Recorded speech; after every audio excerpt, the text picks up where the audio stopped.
So I put this presentation together kind of as a primer for us to think about the circumstances when it might make sense to issue issue TDF tokens and carrots, and also ways to potentially develop additional utility for TDF tokens and carrots.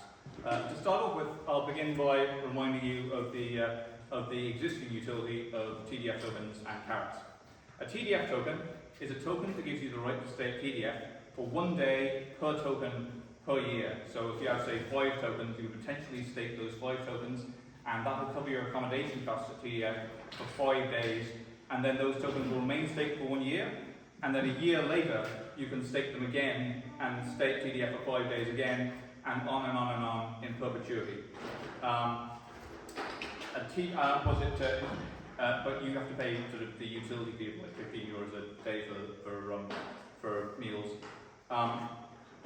TDF tokens also give you voting rights in the TDF DAO. So if you're a TDF member and then you can make proposals to the DAO to get for the DAO members to vote on, and the amount of votes that each DAO member have is proportional to the TDF tokens. In addition to that, you can, when you stake TDF, in the future, when you stake TDF tokens to stake TDF, you can also earn proof of presence tokens, which will give you additional voting rights on proposals relating to the governance of TDF made by the TDF DAO. A carrot basically is a token that can be spent to cover your accommodation costs at TDF for 1 day. So if you've got 3 carrots, you can spend 3 carrots and stay at TDF for 3 days, and that will cover your accommodation costs. Unlike a TDF token, which you get back every year, in the case of a carrot, once you spend that carrot to stay at TDF, it's gone forever. Additionally, carrots expire after 1 year. So even if you don't spend the carrot to stay at TDF, the carrot will disappear. In economic terms, that's called a demurrage. So carrots are kind of cryptocurrencies digital currency, they're kind of digital token that has demurrage. Brief talk about expanding TDF tokens without inflation, for example. The right to stay at TDF, a TDF token gives you the right to stay at TDF. In practice, what that does is it gives you access to the total asset pool value of TDF.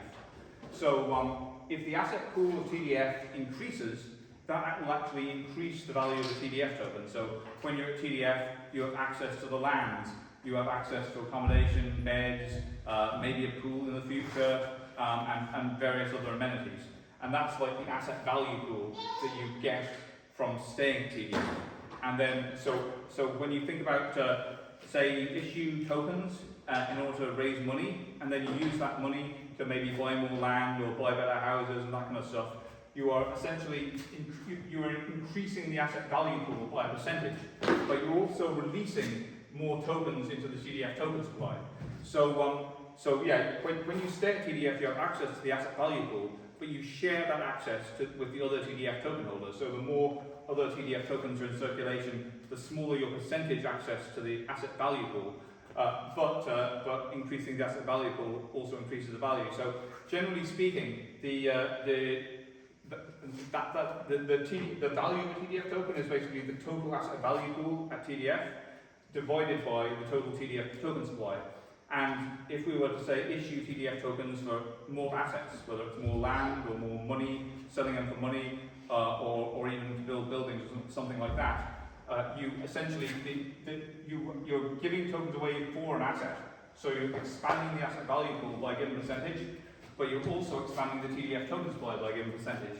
And basically, it makes sense to issue TDF tokens in exchange for assets, provided that the percentage increase in the asset value pool that you bring in by selling assets for the token is less than the percentage increase in the token supply. As long as that's the case, then the tokens will actually go up in value. If you get 2 lakhs and you just issue loads and loads of TDF tokens and you don't really get much assets back for them, then you increase the token supply and you don't increase the asset value pool, then you get inflation. If you do that too much, you get TDF token hyperinflation. But broadly speaking, the sort of test for whether it makes sense to issue TDF tokens for something is the question of whether the percentage increase in the asset value pool that you achieve through exchanging the tokens for something is greater than or less than the percentage increase in the token supply. And if it's greater than the percentage increase in the token supply, then the actual effect of issuing new TDF tokens to increase the asset value pool actually is very good for token holders. It increases the value of their tokens. Yes, so TDF tokens, when they're issued, they remain in circulation and never disappear. There's no burn mechanisms for TDF tokens, so when you issue more TDF tokens, they're just going to keep circulating and circulating and circulating. And for that reason, it really makes sense to only issue TDF tokens for assets that will remain for a long period of time. For example, if you issue a load of TDF tokens for food, then maybe you increase the asset value pool temporarily, but once people have eaten all the food, the asset value pool goes back to where it was before. But the TDF tokens that you issued for the food would keep circulating, so that would create TDF token inflation in the long run. Even if in the short run you bring in more value. So broadly speaking, it makes sense to issue TDF tokens in order to, in exchange for assets that depreciate, either don't depreciate at all or depreciate very slowly. Because if you issue TDF tokens for assets that depreciate quickly, then the TDF token supply increases forever, but the asset value pool only temporarily increases, and then kind of as the assets depreciate away, it kind of goes back to where it was in the beginning. So examples of assets that might make sense to issue TDF tokens in exchange for to grow the asset value pool would be land. Land lasts forever. Money. Money, obviously, fiat currency can inflate away, but one thing about fiat currency is you can exchange fiat currency for all manner of assets very quickly. So you could get fiat currency and then you can use fiat currency to buy land or buildings or any number of assets that will preserve the purchasing power for quite a while. Buildings, I think the turnover rate of buildings is about 100 years per built well. They may be built less well, might be more like a few decades, but buildings last a pretty long while as assets go. And then building material, construction activity, acquiring planning permission. These are basically all processes that end up with a building. So kind of it might make sense to issue TDF tokens to basically increase the number of buildings and activities that result in increasing the number of buildings count in terms of basically things that add to the long-term asset value pool of TDF. So I wrote a article in Charnverse where I pretty extensively talked about all the assets that retain their value for a long period of time. So if you want to know more, I guess you could read that. But yeah, carrot issuance. A big difference about carrot. The main difference between carrots and TDF tokens is carrots burn away, whereas TDF tokens don't.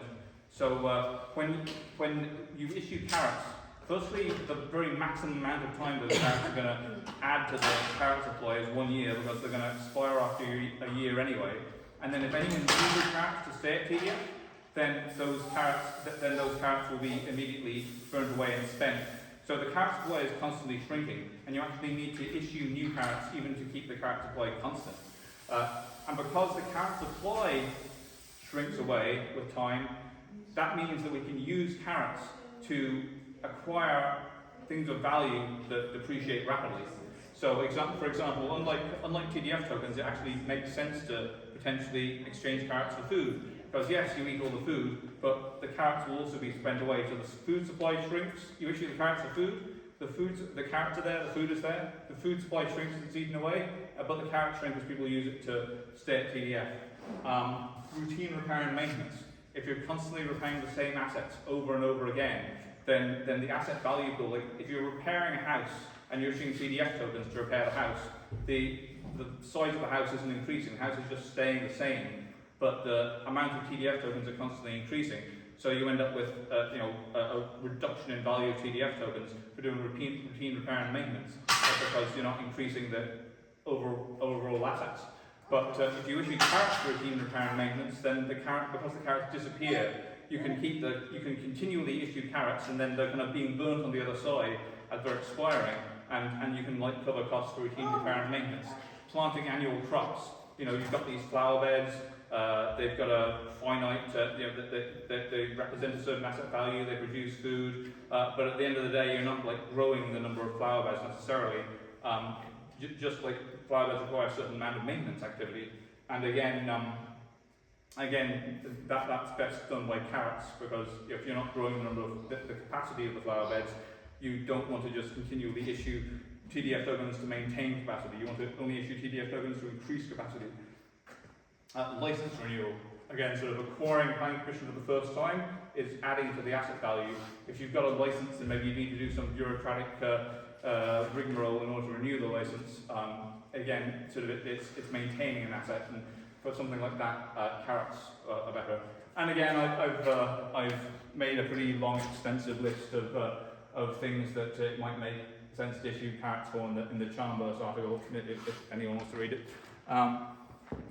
Yes, so it's extremely unlikely that a business, that any commercial business, will sell commercially saleable products for carrots. You know, businesses want to sell their commercially saleable stuff for fiat currency, and that's it. However, you can imagine that maybe that we might possibly manage to help businesses manage their inventory of perishables of carrots. So let's say some grocery store has huge amounts of milk. Maybe they ordered too much milk, or maybe there's not as much customers as they thought, and the milk's maybe like a couple of days away from expiry. We could potentially just, maybe we could go to them and say, hey, you want some carrots for the milk that's going to be wasted anyway, and we could take the milk and turn it into cheese. I mean, we'd have to either drink it all suddenly or turn it into cheese, but like I think preservation, like cheese making or something like that. Or if a farmer, for example, has a load of bendy cucumbers, and maybe the store only accepts straight cucumbers, and the bendy cucumbers you can't sell. You know, maybe we could say, do you want some carrots, and we'll take your bendy cucumbers. That kind of stuff, where you've got people who can't sell something that's going to go off anyway. Like, we take it, we process it. That can be making jam from fruit that's about to go off, making pickles or fermenting vegetables that they're kind of about to go off, people already have use for, turning milk into cheese, that kind of stuff. And of course, that's consistent with the OASA principles of regeneration, because it reduces waste, which is good. And then of course, if the people in the area have a load of TDF carrots, I mean, I guess maybe they invite their relatives for a family reunion at TDF and use the accommodation to put them up or something like that. I mean, thinking about what the businesses in the area would use the carrots for, but anyway. I have a question. Yeah? Can they sell carrots? Like, let's say if there was people here who were non-members and they just thought it'd be nice to get carrots, would you see some way where the local community could sell them? Having accumulated them, they could sell them to the hippies here who might actually want to come and stay? I don't know. Currently not supported. Okay. Anyway, so next section is issuing tokens into a bubble. There's no guarantee that there's going to be a sort of TDF token bubble. However, TDF is a cryptocurrency, or TDF is a crypto token, and from time to time, historically speaking, crypto tokens have gone into crazy bubbles where they've achieved irrationally high prices. So it's not outside the realm of possibility that at some point in the future there might be a TDF token bubble. And it's worth thinking about how to handle that in advance. In the event of a bubble, what happens is you start off with a rational price, which is justified, and then everyone goes crazy and there's a speculative mania, and the price soars to incredible heights and that are absolutely unjustified. And then I guess where all the speculators buy, and I guess you can say that the suckers buy here, because eventually bubbles end and then the tokens go back to their original price. The people who held on throughout the bubble end up the same as they were before. The people who sold at the top end up tremendously rich, and the people who bought at the top lose huge amounts of money. And this is actually a meme that Dargo gave in his Telegram group. When you bought into a project for a quick flip but end up a community member, and that guy's not looking too happy. But yeah, sort of. The big problem, of course, is that if a load of speculators buy in here and then lose huge amounts of money, these could be the boys who like hang around with TDF, like, I've got the TDF tokens on there as well, so my time with TDF. So we don't want a bunch of people who's just like really miserable because they bought in at overvalued rates and they lost a lot of money. And another issue that is worth thinking about in a speculative bubble is, what are the tiny house people going to do? Because like part of the tiny house contract is you're supposed to buy TDF tokens at a certain regular rate. So if these tiny house people are buying TDF tokens at a certain regular rate, and then TDF tokens suddenly go up by 100-fold, like those guys might be in some trouble. So one way to mitigate some of the issues with tokens going up in a bubble is actually to issue more tokens. If TDF, the organisation, issues more tokens, if we see that token supply is starting to just get ridiculously high, and then the organisation decides to issue more tokens, the token sales made by the organisation actually bring in money into the underlying asset pool of TDF. So here, this black line is in the absence of tokens being issued, this black line is the fundamental value of TDF, and you can see that it's doesn't really change by the bubble happening. The green line is the fundamental value of TDF in the event where we issue tokens during a bubble. So you can see that it's sort of now we're saying, okay, tokens are really hugely highly valued. We may as well, it actually makes sense to like issue some tokens and bring some value into TDF. And one of the, and as a result, because you're issuing tokens, you're bringing money into the underlying asset pool, which all the members have access to in TDF. You're actually growing the fundamental value of TDF. In addition to that, the price peak is lower because of supply and demand. If you increase the supply, you lower the price. So the price peak gets a little bit moderated. You increase the fundamental value. And another upshot of this is that when the price comes crashing down, it comes crashing down to the new higher value because the fundamental value of the token is now higher because as a result of the issuance, we brought in more value into the underlying asset pool by issuing tokens and bringing that into the TDF asset pool and potentially purchasing assets with it. So here is the maximum pain that the people who buy at the top suffer in the absence of issuing new tokens, and here is the maximum pain that the people who buy at the top suffer in the absence if you issue tokens while it's going up. So hopefully that will mean that you don't get the people who buy here. I mean, obviously they're not going to be over the moon as well, losing a bit of money, but hopefully they won't be like. They'll be less pissed off than the people who buy here. So for that reason, I think it makes sense to if everything goes crazy, it makes sense to keep our fingers on the buzzer, and if the TDF token gets like ridiculously overpriced, it might make sense for the organisation TDF to like issue more tokens to sort of to both increase the underlying asset value pool, but also just to mitigate the maximum price as well. Anyway, I'll move on to the next one. Just a very quick question on that. Yeah. Right now it's on the bonding curve, right? So none of that is relevant, but after the bonding curve, this becomes relevant, right? Yes, after the funding curve. No, the funding curve is just there. No, it can only be when all the tokens that we've pre-arranged get sold. Then after that, it's like price and demand. Yeah. Okay. Yeah. So basically what you're saying is if there's a crypto bubble, then we should just start building more houses, issuing the tokens? Yes. And the thing is, that, like at that point, we get really good value as well because you're not going to be using the token supply very much, and you'll be getting a lot of money into the asset pool. So you'll actually be increasing the fundamental value of the TDF token asset value. And the other thing is, another point I'd like to make is, in the absence of issuing tokens, the hodlers who don't sell their tokens, it will just won't benefit at all from the bubble. But if we do issue the tokens, then literally every single TDF member will benefit somewhat. You can also just be some kind of a market maker. So instead of issuing more token and doing something, you can also just hold the money and balance the cost. So when it goes up, you buy some, you create some coins and.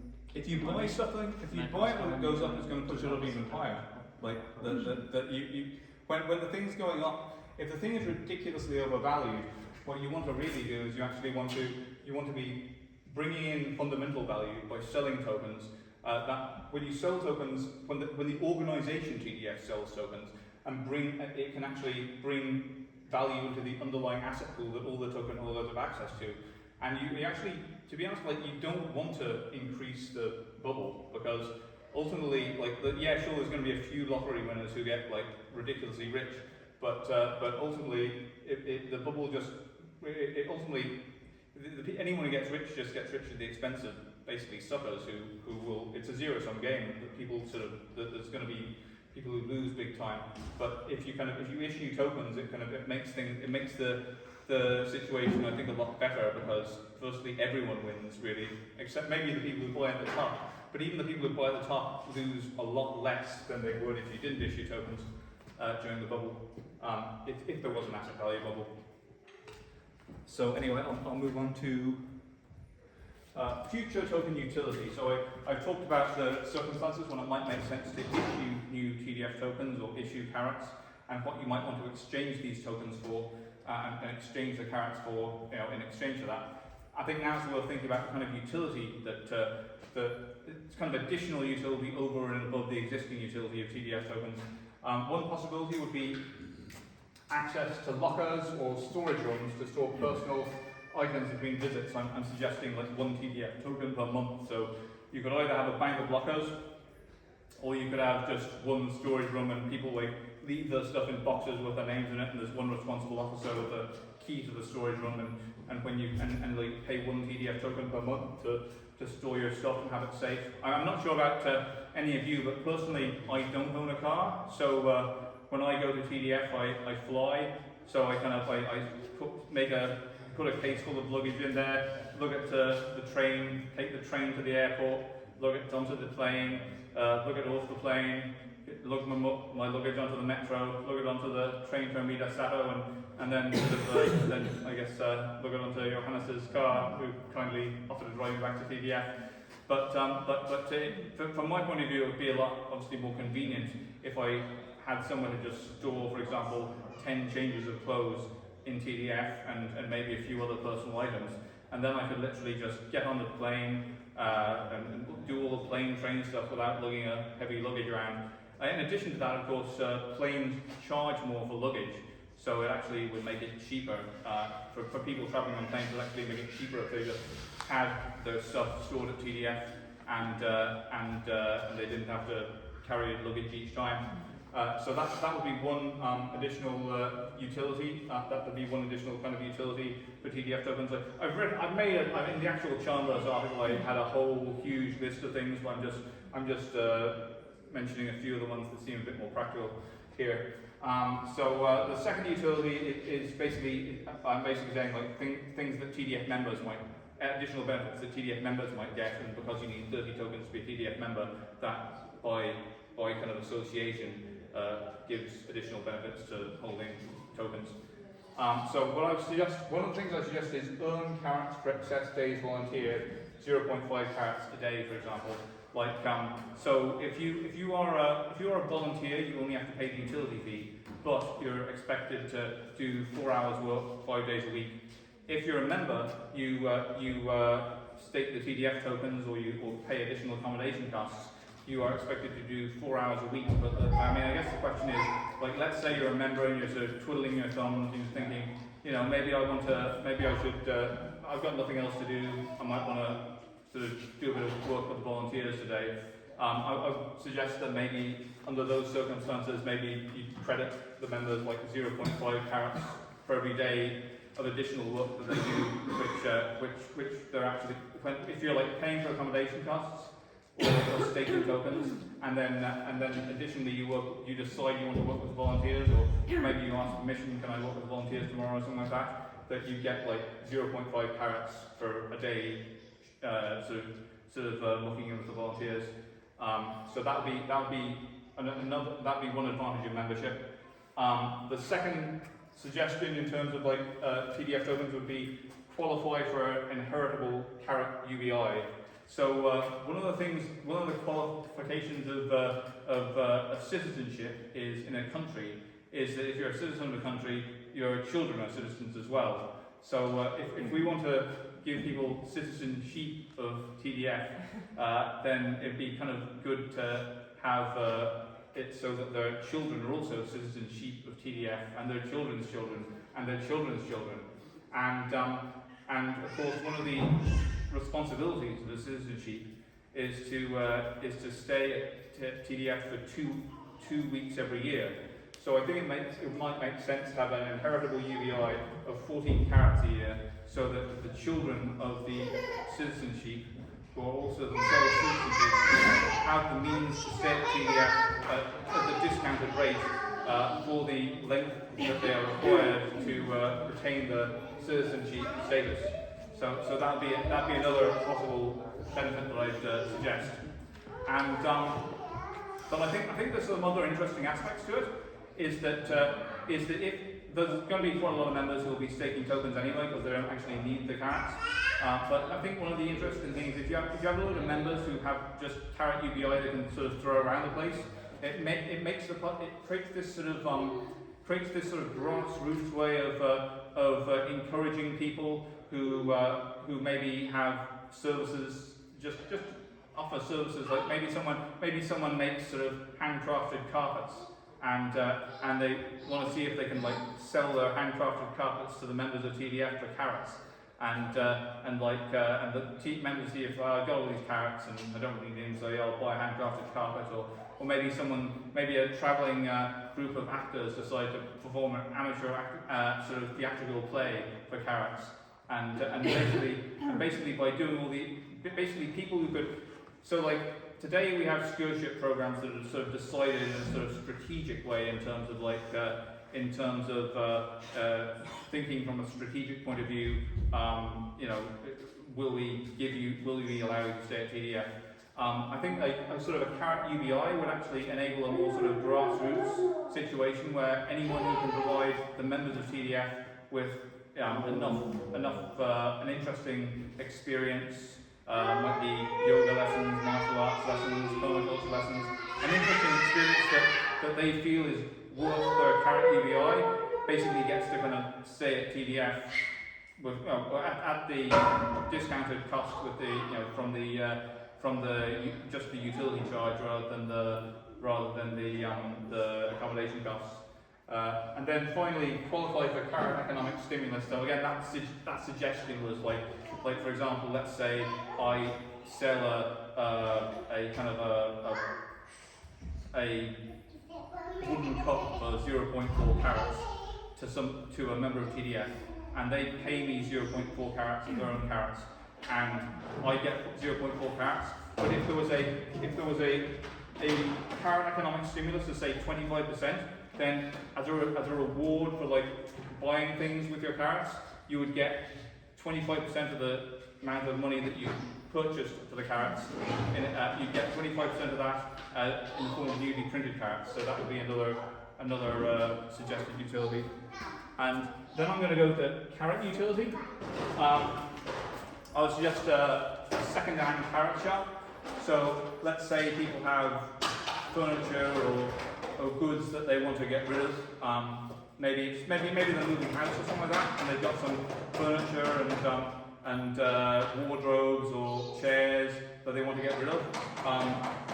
Ultimately, we could decide to potentially pay them some carats for that, and it'd be our decision whether to pay them carats for that or not. But basically, we could basically buy second-hand goods with carats, and then we could use those second-hand goods to populate a carat shop. When you're kind of about to leave TDF, you might sort of decide to visit the carat shop and buy a few things and put it in your van and take it home if you wanted to. And that, again, the whole idea of like environmentalism is reduce, reuse, recycle. So this is kind of, so I think a second-hand shop in general would facilitate reuse, which is, I guess, consistent with the principles of regeneration. Then kind of buy goods and services offered by other TDF members, yoga classes, handcrafted goods, etc., etc. So again, the idea of kind of having a grassroots carat economy where people are sort of are willing to like teach people in exchange for carats or do classes in exchange for carats, and it's one of those things where the more people are offering services, the more the carats are worth, and the more the carats are worth, the more services get offered. So that would again potentially get the utility of carats going. And I'm going to add to attend events given by individuals who are willing to be paid in carats. So because TDF is very much an event space. If you could convince someone to sort of, whether it's a band to perform a music festival and charge carrots as the ticket, and charge the tickets in carrots, or amateur theatrical play, people like doing a play in exchange for carrots, or lectures or courses in exchange for carrots. That would also add utility to carrots. And I'm mentioning this particularly because when we're thinking about like buying sort of vegetables or bendy cucumbers from businesses in the area for carrots, the question then is, when they get the carrots after giving us their bendy cucumbers, like what are they going to spend the carrots on? And if we could find some people willing to do events at TDF, maybe the local businessman in the area who just got all these carrots might decide, well, I'm not going to spend the carrots on anything else, and I can spend the carrots on this concert that some band is willing to perform at TDF for carrots. So that would be the third one. And then I would suggest another possible utility for that carrots would be earn proof of spending governance tokens. So in the same way that you get proof of presence tokens for staying at TDF, maybe if you spend all of your carrots or earn carrots and spend carrots, you might get proof of spending governance tokens that increase your voting power in the TDF DAO. Finally, all these carrots and tokens are ultimately claims on wealth, but claims on wealth are worth nothing unless you're creating actual wealth. So I think it's worth just finishing by reviewing the ways that I believe TDF as a community, or indeed any intentional community, basically creates wealth or can create wealth if run well. The first way is pooling assets. For example, it may be more desirable to have access to have partial access to a large pool of assets compared to full access to a single asset. So I might prefer to have partial shared access to a workshop filled with tools rather than complete ownership of a single drill. So, and indeed if I was spending money, I might prefer to spend that money to access a whole load of tools which we're going to use to perform all manner of projects compared to just accessing a single drill. That is an example of creating wealth by a community coming together and pooling their funds to buy an array of assets that they can all use, as opposed to each community member buying their own asset. And this is especially the case for assets that people only occasionally use, such as specialised tools. Shared space. Today, a tremendous amount of space in modern large suburban houses is wasted. Apparently, families often just eat in the kitchen and they don't even go to the dining room. Additionally, like guest bedrooms, they're very useful for hosting people, but people only rarely host people. If you think about shared space, everyone needs their personal space, but in many ways, like a tiny house, like just a tiny house with your own bedroom and your own sort of kitchenette, your own shower, is probably enough private space to really use. Whereas if you think about a whole community, maybe 30 people sharing a very large dining room and a very large dining room, that means they could like host much larger parties. And then when you think about sharing guest rooms as well, like 30 people, if you have like 30 people sharing 10 guest bedrooms, like a house with 10 guest bedrooms would be completely unaffordable. But a community of 30 people could easily have 10 spare rooms for guests. And that means that each one of the community members can now invite like relatives over to have a family get together, that kind of stuff. Basically to a greater extent than individuals could do. Individuals who just have a private house could do. And then the other example of shared space is the outdoor space, the living space. Many vegetables or animals, chickens or sort of cucumbers require fairly constant maintenance, and if you drop the ball and like go on holidays for a while, the vegetables or animals might just die. One of the advantages of sharing living space with other community members is that if you want to go out and go on holiday, the other community members have your back. So that's an example of creating wealth through shared space. And then shared skills. If you interact with other people have skills that you don't have, you have the potential to learn from them. So the ability to share skills, share knowledge, and share experiences, I would say, another way that people create wealth. So that's the end of my talk. Thank you for staying, and do you have any comments? Let me know. I have a question. So you mentioned this idea that like buying stuff for carrots, right? Yes, so yes. you sell services and stuff. But carrots have expiry date. Yes. So how would that work? Like, hey, I don't want your carrot that expires in 3 months. Yeah, and I think the key thing is that basically I think it's like people. I think the key thing is people coming to TDF, providing services. Like let's say I'm I don't know a lecturer or a yoga instructor or something like that, and I want to hang out in TDF for like. Let's say I haven't bought TDF tokens, but I'd like to hang out with TDF with sheep for like a month. And I'm willing to give yoga instructions, and I'm willing to charge carrots for it. So I think the fundamental driver of that carrot value would be people who would want to stay at TDF and like basically maybe they just do things for the members, like whether like teaching them yoga, massage, sort of handcrafted carpets, pottery, just something that members are willing to buy with their carrots, and then they stay there and they use the carrots to stay there at a discount. Yeah, no, I see your point, but what I mean, for example, let's say I have an online course. At this point of time, I would be happy to charge carrots to TDF members, Yeah. but I wouldn't be happy to do that if carrots expire. So like, if I'm just accumulating carrots that then I can use 2 years from now, I'm okay with that. But if the carrot, dies after whatever has a year lifespan, it's not interesting for me. I mean, I could see the case study where like you're on the ground and you just want to stay longer and you want to just reduce your cost. Yeah. Then, yes, like let's do it. I'm gonna offer something, charge carrots, sell something, and then I can get an extra day, extra 2 days and 3 days.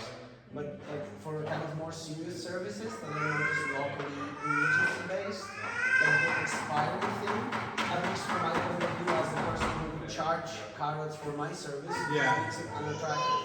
Yeah, that's a good point, I suppose. I mean, I guess we could potentially do a DAO vote at some later date to either extend the expiry time or eliminate it. In the future, could it be just that that's something that you charge tokens rather than Yeah, carrots? like Or, token absolutely. should it just but be tokens accepted are that much carrots more- are really immediate in the moment Yeah. things, and that anything that's longer or more long term that Yeah. rather than trying to create a version of carrots that does what tokens does, just differentiate between the two? But the thing is, the tokens are kind of way more powerful. Yeah, way So more I kind of powerful. like Yeah, with the I like the governance. disposability of carrots. I really love it. Like it's just like, pow, 5 carrots, 10 carrots. I wouldn't sell, for example, my tokens so easily because they give me governance privileges. Like I don't want to sell them. Yeah, I Carrots, think I carrots. actually would Yeah. like to use them, but then to use them, like the fact that they expire makes it unappealing for me at all. Yeah, I think It's like currency that disappears. I think that's a good point. Yeah. Could it be like renewing a gift certificate? Like when you want to sell a carrot, it somehow goes back to TDF, and it could be a year from the date that it's sold. I mean, the thing is, Obviously, I think what Mikhail is saying is right. I mean, I think that the thing is that when you use a carrot to stay at TDF, you burn the carrot anyway. So they don't really need. An expiry thing is an additional burn mechanism, but it's a burn mechanism that makes it a lot less desirable. But the carrots are naturally going to get burnt anyway. The instant someone uses a carrot to stay at TDF, they're going to burn that carrot. Yeah, but what if you charge what if you earn 50 carrots in your workshop and they're within 3 months they'll all be expired or something? Yeah, that's a serious problem. I mean, I suppose maybe we need a TDF DAO referendum to see if we should get rid of the expiry date. Yeah. I don't know, just something that can. Yeah. I love what you talked about. It's really cool. The general economy creation, really cool. Yeah. So you cannot really get rid of the expiry date because then it's nothing else than a night. What? There's nothing else than the night at TDF. Well, tell me again. What? You cannot Can you remove. speak up? Louder. It's possible. Okay, whatever. You can't remove it. You cannot remove the expiry date because then it would just be a copy of the night. Copy of night? It would just be a night, and Yeah, what's wrong with that though? well then, the whole parrot doesn't make any sense anymore. Like, and then you can also just book a night. But you burn it. It's a tradable right to book a night. Like if you could trade it, if you could pay the right It to. reduces the value of a night. If this thing is tradable, that reduces the price of the night to €30. Well, I mean, at the end of the day, you're issuing carrots. You issue carrots into the economy, and you only issue them in exchange for value. And basically, if the person is not We issue giving, them for €30. You pay €30 Yeah. per carrot. That means if that thing lasts forever, it means that you reduce the price per night to €30. yes, that's true. Yeah, that's true. But instead of removing the expiry date, you could do some sort of process where when you sell it, you apply to TDF for the 1 year to reset. And then the new person has 1 year from that point, right? So it could stop. Like it's not that it could go on forever, but a carrot, if it goes to a new person, could be renewed twice or something, like a gift certificate. I guess at the end of the day, like basically, I suppose the reason that right now, I suppose the contract of a carrot is that you have the you get a bit of a discount in terms of buying them, and but on the plus side, you kind of on the negative side you get a plus side you get a discount. On the negative side, you have to spend it within a year. So if we got rid of the negative side, then we might want to just up the price of a carrot to be the same as the accommodation price at TDF. Simple as that. And there wouldn't be a point in doing that right now. But if carrots had utility, then there might be a point. That also reduces the value of the actual token. What reduces the value of the actual token? But the more value the carrot has for getting a free stay at the night here, the more it reduces the value of the actual token, of the TDF token.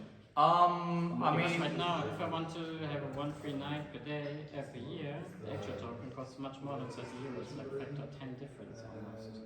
yes, but the point is that you don't get a free night from carrots because you have to buy the carrot.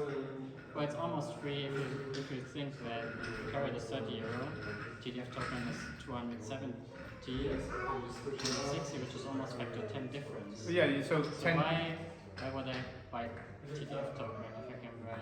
Oh well, basically, okay. So carrot's €30, TDF tokens €230. That means that basically, if you want to stay at TDF for 10 nights, then you buy a TDF token because if you want to stay at TDF 10 nights in a row and 10 years in a row, you buy a TDF token because if you were going to buy 10 carrots, then you'd be spending €300, whereas you'd only spend €230 for a TDF token. Yeah, that basically, it's basically, I mean, the TDF tokens, if you want to stay at TDF, if you want to come back, if you're really committed to being a repeat customer at TDF, that's when a TDF token makes sense. But if you're spending €30 on a carrot, like basically to stay at TDF for like say 10 nights, 10 years in a row, that's 10 carrots, which is €300. Whereas a TDF token will give you the right to stay at TDF 10 nights in a row.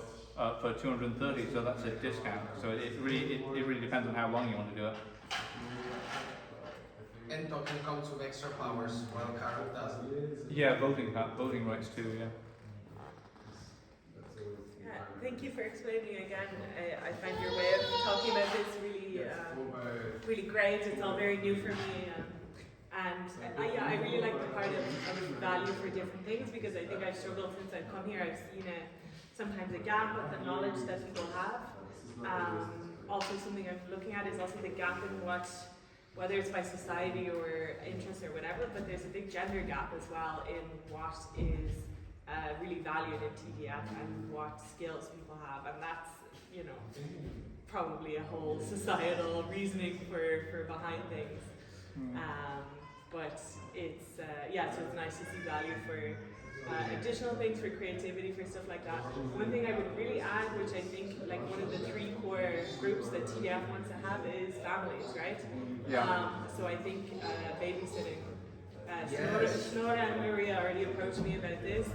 I'm doing stewarding, so I don't think it would be possible. That would be I think that'd be really important. that would be because parents need to work as well if they're here long term, if they're living here. and that is interesting because then you could like because if that means like if you have your the other thing is if you have an inheritable carrot UBI, then the members who have children. The children would qualify for a carrot UBI, and then you could spend the carrots on a babysitter. On a babysitter. So basically, people who come to TDF, basically, let's say you're not a member of TDF and you want to stay at TDF at a discount.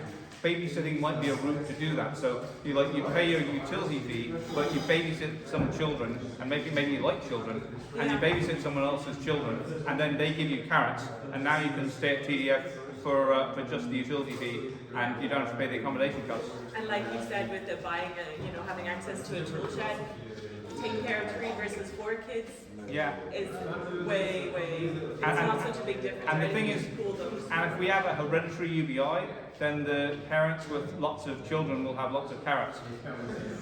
Yeah, extra babysitters. Yeah. Yeah, I really see a value in that because it's, like I said already with Snowda and Maria, they approached me about this individually, but to have a system would be great. Yeah, that's a very good point. Very good point. I really love this mini game. I think it would be fantastic to have this carrots as currency internally. So many services you could come up with. I'll buy your chocolates for carrots. It's nice also if we don't want to engage in like taking money from people, right? That there's something like I wouldn't want to take money for a yoga class, but if there was a carrot offering that it's staying within the system, it's benefiting. That's way more nice for. Although one thing that is also interesting to consider, I had this conversation with a friend of mine around this kind of like internal community currencies. That one potential challenge there is that when you start to include some kind of transactional on things, then you also decrease the gift economy that is naturally happening. And then, I also want to be gifting, and it's kind of nice to have like, no, I'm just doing a yoga class and I don't charge you carrots, I just do it because I want to give. And while you start monetizing everything, it also takes a bit of the magic away. So like, just something to play with. But I think it's a very good idea, just I'm not sure like where just. Well, I guess people can always choose not to take. Maybe you can say keep your carrots. I'm doing it for you. And a true gift is like if you're only gifting because you're not allowed to charge something. It's a gift because you're kind of forced, as opposed to a true gift really like from the heart. So if we create a situation where people do have a choice. There may also be people who do actually, that as much as they love to give, they need certain things to enable them to be able to stay here to pay for accommodation. And then they could give other things once they have a bit of income, then they could. Yes, absolutely. Yeah. Awesome presentation, John. Thank you.